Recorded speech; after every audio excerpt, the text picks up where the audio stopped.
નમસ્તે વિદ્યાર્થી મિત્રો, ધોરણ 5 ગણિત અને એમાં છે ચેપ્ટર નંબર 13 ગુણાકાર અને ભાગાકારની રીતો. હવે આજે આપણે એની અંદર જોવાનું છે કેટલાક દાખલાઓ, જેમાં એક અહીંયા આપેલો છે કે સહકારી સંસ્થાએ ખેડૂતોને મદદ કરવા માટે ગાય આપી છે. ખેડૂતો છે એને ક્યારેક પાક નિષ્ફળ જાય ત્યારે શું કરે છે, કેટલીક સંસ્થાઓ એવી હોય છે જેને મદદ કરવા માગે છે. તો આ સંસ્થા છે એણે શું કર્યું છે, ખેડૂતોને ગાય આપી છે. કમળાબાઈ છે એને એક ગાય મળી જેની કિંમત 17,500 રૂપિયા હતી. એની ગાયની કિંમત છે 17,500 રૂપિયા. તેણે 5,500 રૂપિયા ચૂકવ્યા. 17,500 માંથી એણે 5,500 રૂપિયા ચૂકવ્યા અને બાકીના નાણાં છે એ સહકારી સંસ્થાએ ચૂકવ્યા. તો સહકારી સંસ્થાએ ગાય પેટે કેટલો ખર્ચ કર્યો?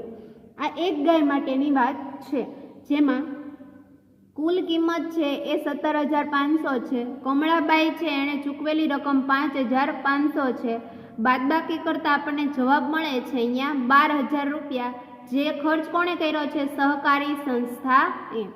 હવે તો નીચે આપણે લાઈન લખવાની છે કે સહકારી સંસ્થાએ એક ગાય પેટે 12,000 રૂપિયાનો ખર્ચ કર્યો. એના પરથી આપણને દાખલા નંબર એ આપેલું છે કે જો ગામમાં 9 લોકોને ગાય મળી હોય તો બધી મળીને સહકારી સંસ્થાએ ગાય પેટે કુલ કેટલો ખર્ચ કર્યો. હવે હમણાં જ આપણે શોધ્યું કે એક ગાયની કિંમત કેટલી મળી આપણને? 12,000 રૂપિયા. એવા ગામમાં કેટલા 9 લોકોને ગાય મળી છે. એક ગાયની કિંમત 12,000 રૂપિયા ચૂકવવાની છે, તો 9 ગાય માટે કેટલા? તો અહીંયા આપણે ગુણાકાર કરી શકીએ કે 9 ગુણ્યા 12,000. જવાબમાં 3 0 છે, પહેલાં લખી દેવાના છે. 12 9 108, એટલે આપણને જવાબ મળે છે 1,08,000 રૂપિયા. નીચે લાઈન પણ તમારે લખવાની છે. એના જેવો જ એક બીજો દાખલો છે. જો કમળાબાઈ રોજના 185 રૂપિયા ખર્ચ કરે.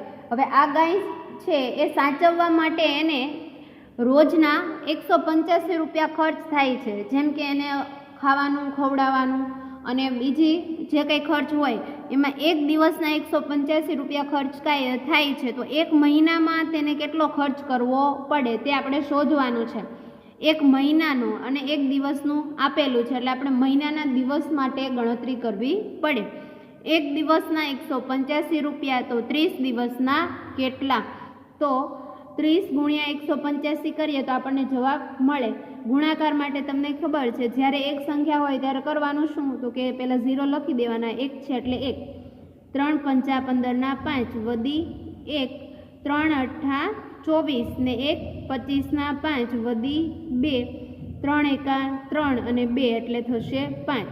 એટલે આપણને જવાબ મળે છે કે કમળાબાઈને એક મહિનામાં 5,550 રૂપિયા ખર્ચવા પડે.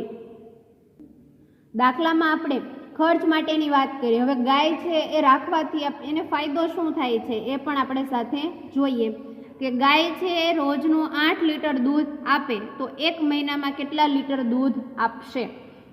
હવે એના જેવું જ થઈ ગયું મહિના માટે, એટલે 30 દિવસ લેવાના છે. એક દિવસમાં 8 લીટર, તો 30 દિવસમાં કેટલા? સીધો ગુણાકાર કરી શકાય. 1 0 મૂકી દઈએ. 3 8 24, એટલે જવાબ મળશે 240 લીટર દૂધ છે એ આપે. એક મહિનામાં ગાય 240 લીટર દૂધ આપે. તમારે નીચે લાઈન પણ લખવાની છે. ત્યાર પછી જો દૂધ છે એ 39 રૂપિયે પ્રતિ લીટર વેચાય, પ્રતિ લીટર એવો ભાવ લખેલું હોય ગમે ત્યારે તમારે સમજવાનું છે કે એક વસ્તુની કિંમત છે, એટલે કે 1 લીટરનો ભાવ 39 રૂપિયા છે.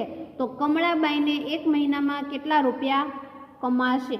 હવે હમણાં જ આગળના દાખલામાં આપણે જોયું હતું કે એક મહિનામાં એ 240 લીટર દૂધ છે ગાય આપે છે અને રકમમાં આપેલું છે કે 1 લીટરના 39 રૂપિયા છે. તો આપણે ગણતરી કરી શકીએ કે 1 લીટરના 39, તો 240 લીટરના કેટલા? ગુણાકાર દ્વારા આપણને એનો જવાબ મળશે 240 ગુણ્યા 39. હવે ગુણાકાર અહીંયા બાજુમાં દર્શાવેલો છે. હવે તો તમને ગુણાકારના દાખલા આવડી જ ગયા હશે, બરાબર ને? તો પણ છતાં મેં અહીંયા અમુક દાખલા છે એ સમજાવેલા છે. ન સમજાય તો ફરીવાર પ્રેક્ટિસ કરવી. 39 છે નીચે લખ્યા છે તો એના ભાગ પાડતા 30 + 9 240 ગુણ્યા 30 અને 240 ગુણ્યા 9.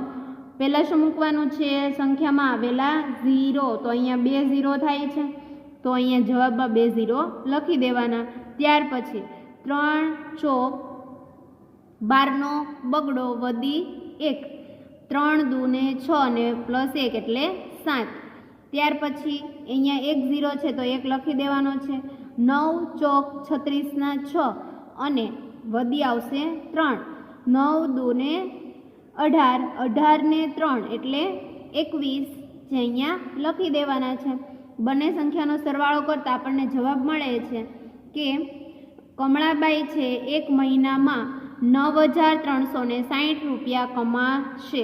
અને આગળના દાખલામાં આપણને એ પણ ખબર પડી કે એક મહિનાની અંદર કમળાબાઈ છે ગાય પાછળ કેટલો ખર્ચ કરે છે. એટલે તમને ખ્યાલ આવી જશે કે કમળાબાઈ છે મહિનાની અંદર કેટલા રૂપિયા કમાય છે.